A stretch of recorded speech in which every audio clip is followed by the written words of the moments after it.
नमस्कार। कोडिचा बाबा मंदिर के 2 दिवसीय मेले में भाजपा जिला उपाध्यक्ष प्रमोद तिवारी और सनौली प्रधान पद प्रत्याशी अनुभव विश्वकर्मा मुख्य अतिथि के रूप में पहुंचे। मेले का आयोजन कोडिचा बाबा मंदिर प्रांगण में किया गया था, जहां दूर दूर से आए लोगों ने हिस्सा लिया और बाबा कोडिचा बाबा के दर्शन किए। मेले में मुख्य अतिथियों का फूल माला पहनाकर स्वागत भी किया गया। मेले में विभिन्न प्रकार के खेल तमाशे, झूले और दुकानें लगी थीं, जिन्होंने मेले की शोभा बढ़ाई। मेले में आए लोगों ने जमकर आनंद लिया। बच्चों ने खेल तमाशों का आनंद लिया और महिलाओं ने खरीदारी भी की। सनौली प्रधान पद प्रत्याशी अनुभव विश्वकर्मा ने मेले में घोषणा की कि वे हर बहन की शादी में 10 सामान निःशुल्क देंगे और बाबा कोडिचा के स्थान पर एक विशाल मंदिर बनाने का काम भी करेंगे। उन्होंने कहा कि वे क्षेत्र के विकास के लिए हमेशा तत्पर रहेंगे और लोगों की सेवा में हमेशा हाजिर रहेंगे। मेले में बड़ी संख्या में लोग उपस्थित थे और देर शाम तक मेले में भक्तों का जन सैलाब उमड़ रहा था। मेले का समापन भंडारे के साथ हुआ, जिसमें लोगों ने प्रसाद ग्रहण किया और बाबा कोडिचा के दर्शन किए। आइए देखते हैं दिलीप कुमार की खास खबर। द्वार पर हम लोग द्वारपाल की तरह हैं और इतनी कम जयकारा बोलेंगे तो कैसे आनंद आएगा। फिर से बोलिए, सियावर रामचंद्र की, सियावर रामचंद्र की। जब तक सब लोग नहीं बोलेंगे ये जयकारा रुकेगा नहीं। अगर जयकारा रोकना है तो सब लोग फिर से बोलिए, सियावर रामचंद्र की। हमने अपने जो द्वारपाल की हैसियत में हम लोग भगवान राम के मुख्य द्वार पर खड़े होकर के आने जाने वालों का स्वागत करते हैं।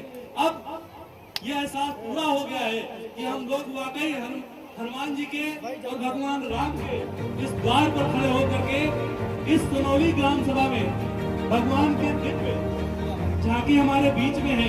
इनको सभी को प्रणाम करने का और इनके द्वारा किए गए जो कृत्य हैं वो हमारे समाज में उपलब्ध है, उनका अनुसरण करने के लिए हम लोग ये मेला कमेटी का आभार भी प्रकट करते हैं कि उन्होंने हमको इस भगवान राम के चरणों में बुलाया और उनके आदर्श को आप सभी के बीचों में साझा करने के लिए मंच से हमें अवसर भी दिया। मैं आप सभी लोगों का, खासकर इस सनौली ग्राम सभा की पूरी टीम का बहुत बहुत अभिनंदन करता हूँ, बहुत बहुत प्रणाम करता हूँ। मुझे लगता है कि हम सभी माताओं को और सभी हमारे बुजुर्ग श्रेष्ठ ज्येष्ठ बैठे हुए हैं, उन सभी को एक साथ प्रणाम नहीं कर पा रहा हूँ। तो मैं इस मंच के माध्यम से भगवान राम के दरबार में आप सभी के चरणों में अपना सर झुकाकर प्रणाम कर, क्योंकि व्यवधान भगवान की लीलाएं चल रही है, व्यवधान नहीं बनूंगा। सिर्फ एक निवेदन आप सभी से करके जाऊंगा इस मंच से, भगवान के दरबार से, कि हमारे आने वाली पीढ़ियां भगवान राम के आदर्श को चुने, भगवान भरत के आदर्श को चुने, लक्ष्मण जी के आदर्श को चुने, शत्रुघ्न जी के आदर्श को चुने, क्योंकि इन्हीं के अनुसरण पर चलते हुए हमारा समाज कहीं न कहीं दूसरी तरीके से आने वाले टाइम में जो हमारी पीढ़ियां आ रही है उनको प्रेरित करने में बहुत काम करने वाला है।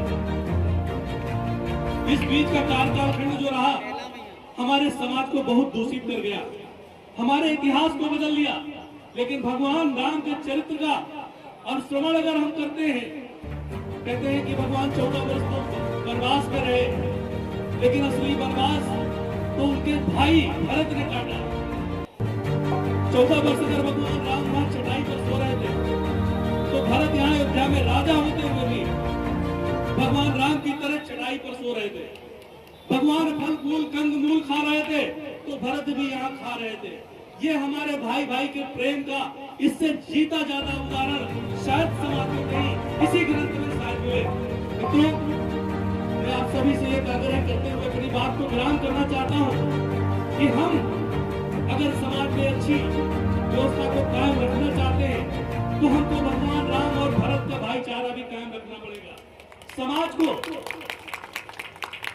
ये जो मंच से कार्यक्रम प्रस्तुत कर रहे हैं हमारे कलाकार बंधु, ये इसी चीज को आगे बढ़ाने का काम कर रहे हैं। हम लोग प्रतिदिन इन व्यवस्थाओं को देखते हैं, लेकिन भाई भाई के प्रेम कहीं न कहीं कम होते नजर आते हैं।